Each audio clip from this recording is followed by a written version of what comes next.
This video, we're going to continue the March to the King series. This time we're going to rewind review Terror of MechaGodzilla.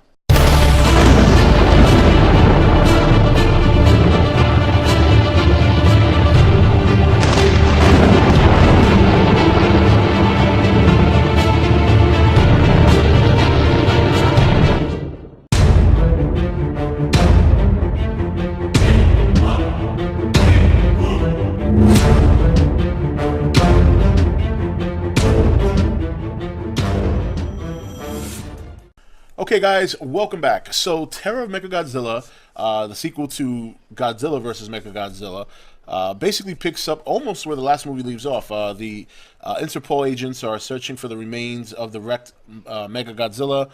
During that search, the submarine gets destroyed by a new monster named Titanosaurus, or at least new at the time of the movie. And from there, everything pretty much goes to shit. The aliens are still hanging around. There is a new character who is actually human but wants to destroy the world, and his name I think is Dr. Mifune in the movie. He has a daughter named Katsura, and of course the agents. And then there's another character who's kind of working for Interpol, but he's not an Interpol agent. Can't quite remember what he is, but he was also in the Godzilla vs. Megalon movie.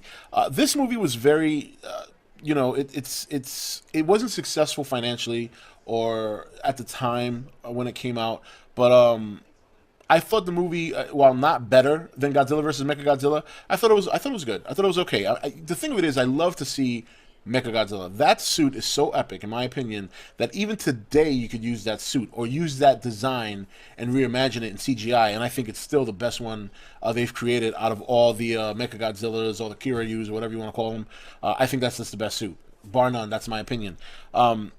Titanosaurus was a unique design, but I really couldn't get into him as a monster, or I didn't enjoy him that much because he had a very, very annoying roar. That roar was so annoying. I thought the design was pretty cool. It was unique. It was original. But the roar, I couldn't get over the roar. It was just too much for me. Godzilla's look was better in this movie. They took like the happy face or the happy angry face from the prior movie, and they kind of redefined it a little bit. It had more, his cheekbones were a little bit higher. He definitely looked meaner, but it was overall this pretty much almost identical design. Just they changed the face a little bit more to in my opinion, to make him look tougher. I thought there were some really cool scenes. The first time Godzilla makes his appearance, where he kind of lifts his head, and you can see him in the shadows, and then out of nowhere you see his atomic breath hit Titanosaurus, and then they pan on him, the lights go on, and boom, there's the big guy, and he's ready for action.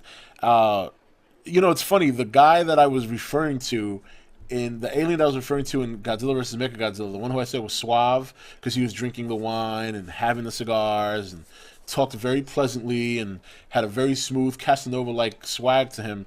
Well, he was also in this movie as well, and he once again played the leader. I'm unsure as to whether or not he played the same role, because I remember the first movie he had kind of like that green spot, and then this movie it wasn't there.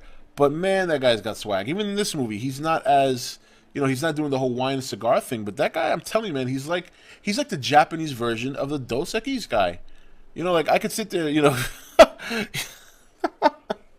I could just sit there seeing him in a commercial like, I don't always attack Tokyo, but when I do, I prefer using MechaGodzilla. Like, that would be like his plug, and it would be so hype. You know what I mean? He's just a smooth dude.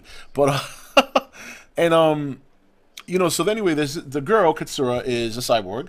She has the power to control Titanosaurus, who somehow, they don't really explain it, but somehow is linked to the Doctor.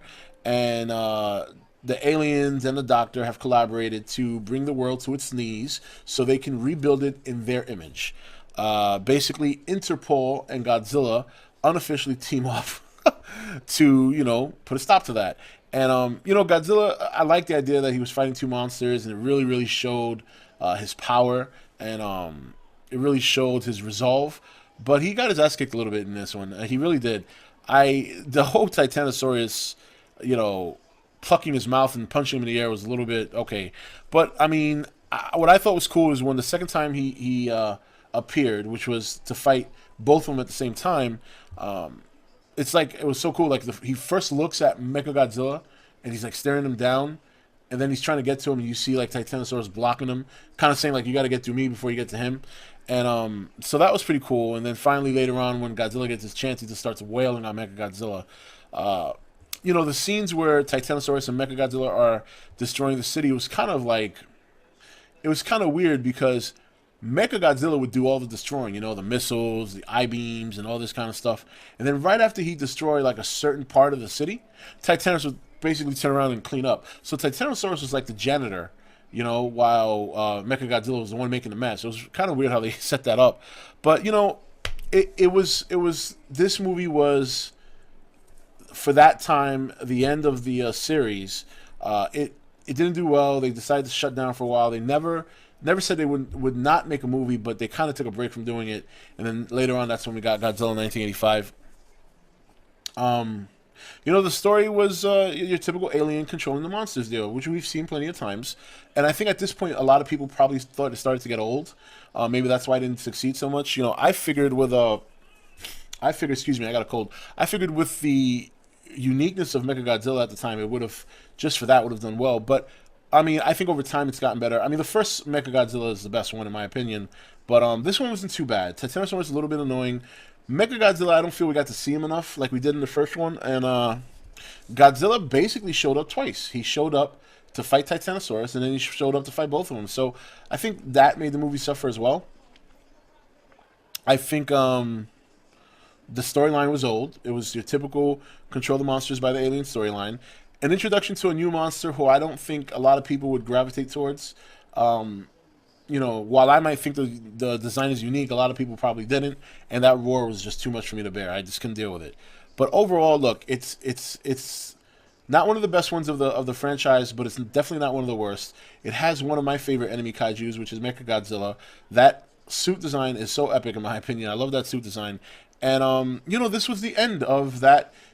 Some people are saying Showa, the Showa series was the last of the Showa series in '84. A lot of people consider '84 the Heisei series.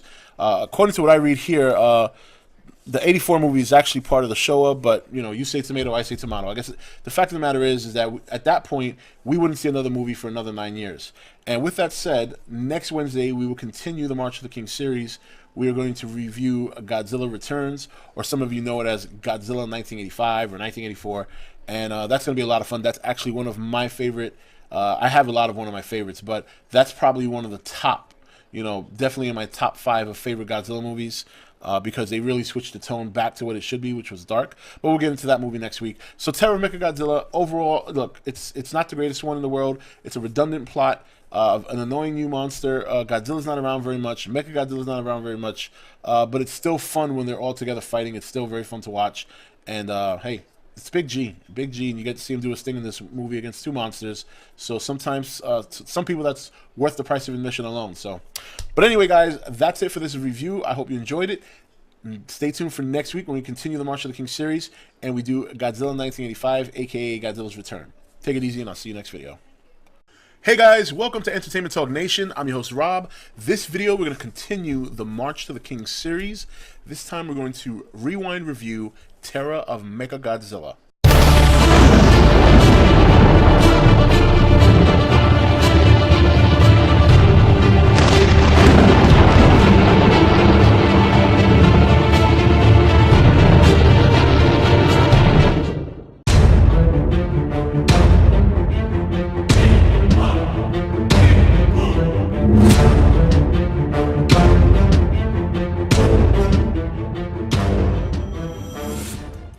Okay guys, welcome back. So Terror of MechaGodzilla, the sequel to Godzilla vs. MechaGodzilla, basically picks up almost where the last movie leaves off. The Interpol agents are searching for the remains of the wrecked MechaGodzilla.